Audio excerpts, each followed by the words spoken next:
Hai teman-teman yang berbahagia, berjumpa kembali dengan saya Dr. Andri, spesialis kedokteran jiwa dari Rumah Sakit Omni Alam Sutra Tangerang. Di kesempatan kali ini saya mau membagi cerita tentang adanya pertanyaan pasien yang biasanya berkaitan dengan apakah orang yang mengalami kecemasan dan psikosomatik itu adalah orang yang lemah sarafnya. Jadi istilah lemah saraf ini mungkin kalau buat saya, seangkatan saya yang lahir tahun 70-an, itu biasanya kita memahami orang yang dulu ya, orang tua kita bilang, wah itu kayaknya tuh lemah kali tuh sarafnya tuh ya. Atau ada yang bilang itu senyo tuh katanya ya.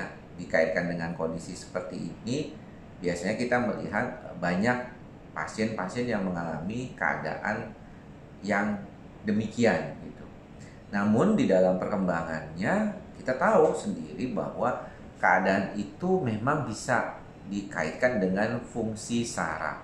Jadi kenapa di dalam berbagai macam video yang saya sering share ke teman-teman, itu kebanyakan saya melihat fungsi saraf sebagai penyebab dari keadaan yang dialami oleh teman-teman.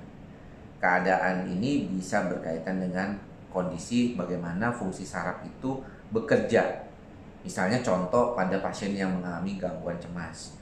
Kita tahu nih, kalau orang yang gangguan cemas itu sebenarnya yang disebut lemah sarafnya itu adalah di bagian hipokampusnya. Di mana bagian hipokampusnya ini tidak mampu meredam proses di sistem saraf amigdalanya. Jadi ketika datang stres yang terus-menerus, amigdala itu akan aktif sekali ya meresponnya.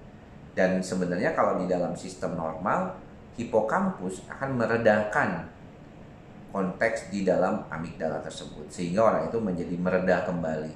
Kita melakukan berbagai macam proses penelitian ketika orang itu diberikan stres, maka sistem saraf pusatnya akan aktif, tapi kemudian hipokampus di otak itu akan mencoba menenangkan.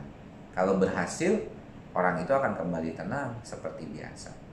Nah, yang dimaksud dengan lemah saraf di dalam kondisi ini adalah ketika otak itu sudah kecapean, dia akhirnya menjadi loyo, lemah, dan bagian otak yang mengademkannya atau menenangkannya juga mengalami ketidakmampuan.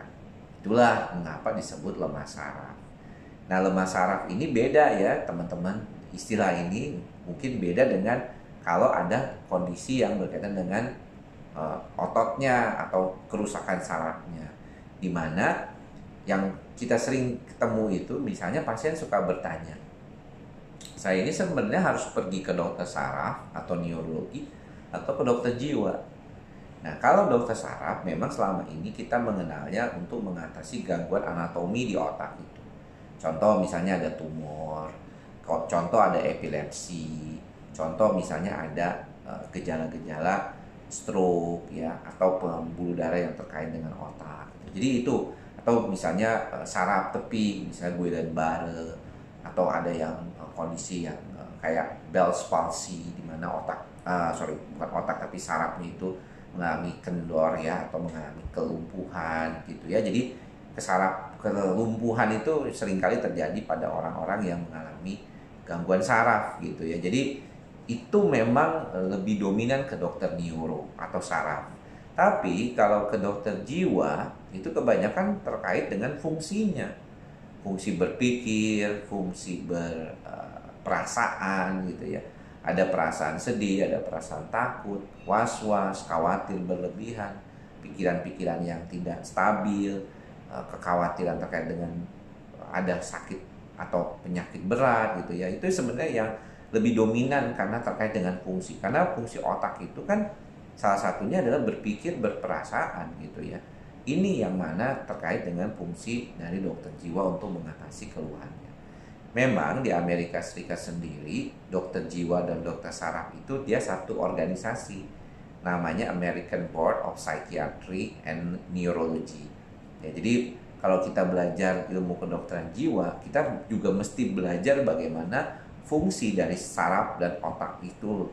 Jadi bukan cuman kayak misalnya kita memikirkan bahwa oh ini dari jiwa nih, pasti jiwanya keganggu nih karena kurang ibadah gitu ya. Bukan begitu ya.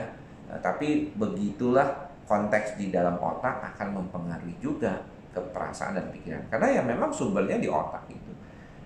Mengapa kita memberikan obat dokter jiwa? Karena memang otak itulah yang menjadi sasaran dari obat-obat yang kita berikan.